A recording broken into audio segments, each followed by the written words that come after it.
Now, India's monopoly watchdog, the Competition Commission, is all set to begin an investigation into top sugar companies, including Renuka Sugars and Bajaj Hindustan, for price manipulation. Devdatta Das joins us for more on this.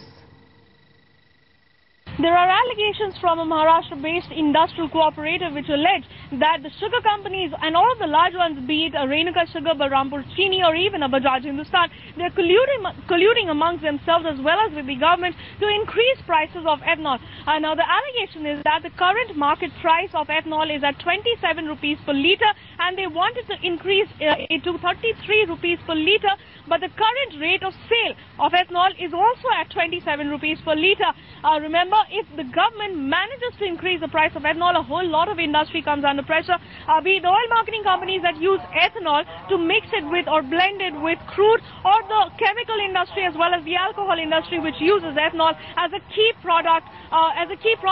for producing their items. If the CCI conducts this probe and finds